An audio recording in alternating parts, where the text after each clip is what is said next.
I mean, when you say that the country means nothing to him, when you say that's not No, fair... what I'm saying is that to the extent that Nigeria begins from Katsina and ends in Kaduna as far as he's concerned, because his antecedent shows that when he was overthrown, Abacha took over and compensated him with PTF chairmanship. That was the worst Nigeria has ever seen. Not because he was qualified with high integrity to be in that position. That was the supposition. They did it, as it were, to compensate him for the overthrow. You think it's compensation, but others... I am saying that, and I say it on good authority. It will be a subject of a debate if they accept it, because I'll quote people. I mean, I met Abacha and I met him with people who are living. But what I'm saying is that... Is there any report that has indicted him about anything? He was the executive chairman of PTF.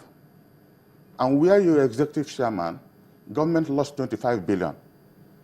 And Harun Adamu invited him and told him this was what happened in the organization you were in. He said he didn't know such a thing happened. So it is Dan Olase who is corrupt. He ran an organization, federal government spent 181 billion naira.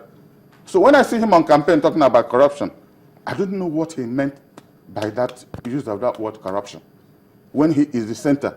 So it is a matter of not being in charge. The problem is not whether you're holier than thou art, but will make you president of Nigeria and you are not in charge. And then it's still business as usual. So why is he better than the person he wants to remove if he cannot take charge of anything he ever did for this country?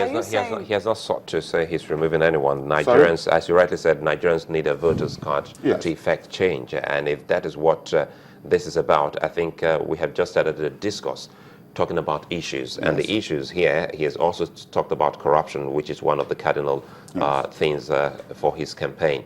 And you say, well, he doesn't epitomize someone who is an anti-corruption crusader. Yes. But these comments you just reeled out, when we talk about PTF rather, a lot of Nigerians would disagree with you because the facts are all there for you to see that the PTF, while he was at the helms, these are some of the things he's been able to do with that particular money. How come the same government that is fighting corruption till this moment has not been able to use perhaps the EFCC or ICPC to unearth some of this against the ex-general? Well, I'm happy you asked this question. You would have asked former President Olusegun Obasanjo, who set up the Interim Management Committee that looked into the activities of... the government is continuing, so President Jonathan let me just finish. Have done that. Yeah, you see, when you enter into government, you see why certain things don't happen. Why you cannot do what you want to do sitting on that table. Because Nigeria is a very complex place. Obasanjo knew how he came in and was just protecting his office. When he was presented with the facts that so much money was lost, who was in charge of PTF? The brother-in-law of Buhari, who owns Africa Consultants. Sole control, award of contract, supervision. He gave it to his brother-in-law, the same mother with his wife. And this guy messed up. When that inquiry started in this country, he committed suicide. Why are we just saying all of this? No, what I'm telling you is that to show you that things have happened in this country and nothing has happened. That means we're indicting, that's an indictment, sorry, yes, Chief. It's a serious indictment. It's an indictment on even the present administration, if they are aware of this, and it's an indictment on even the past government, if all you're saying are correct. No, what I'm saying that the man who is now the new Senator Obasanjo, who is now talking of those who are corrupt and those not corrupt. That's former President this happened under his watch. This happened under his watch.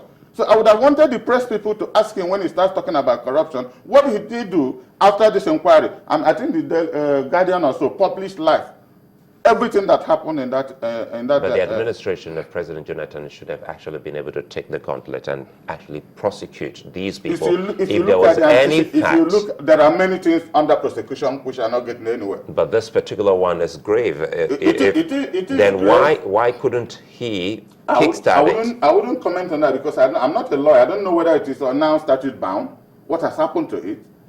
But the fact whether it happened is yes, it happened. But one would have wanted the press to ask Olusegun Obasanjo, former president, when you found this out, what did you do? This was the report you were given, that this tragedy happened in PTF. But he didn't take the report out of office while he left. The report is still there. So the thing is that this government would have been able to score big if they had gone into that. Taking immediate action. But the fact that you haven't taken immediate action does not mean that it didn't happen. For somebody who did that when he had opportunity to make things right and did not do it, what is the guarantee that when he takes the same office again, he will make anything right? But you know, I mean, you've been in politics for a while. Yes. You understand the voters to some extent, to a large extent perhaps. Do you think all these messages, because many of them will tell you, look, well, we've made up our minds on how we intend to vote. Do you think some of these messages actually resonate with them, and how? You know why this question is so important, rather unfortunately? We're still in a society where we hold elections at freedom squares, village meetings. Don't vote for Shembali in my village, don't like his village. His father did this to him. This is the level where most Nigerians are. Nobody thinks. Even the elite, they hardly buy newspapers to read. If not, tell me. Every day you talk of what will help us have an election, a violence-free election. When somebody who wants to swear in to uphold the Constitution of the Federal Republic of Nigeria, that is the idea of being a president of Nigeria, to hold all of us in an umbrella, maybe a PDP umbrella, a good umbrella. And the first thing the country asked him to do, tell us your qualification. I'm not interested in that. But when I looked at what my brother Joey Boko and Lai Mohammed said on this your channel, that it was a distraction, I wept for my country. That the minimum requirement, they even brought it down, whether you attempted school set or whatever. And somebody wrote to INEC after filling his form, swore on an affidavit that all his documents are with the military. What has the military got to do with the form you were given?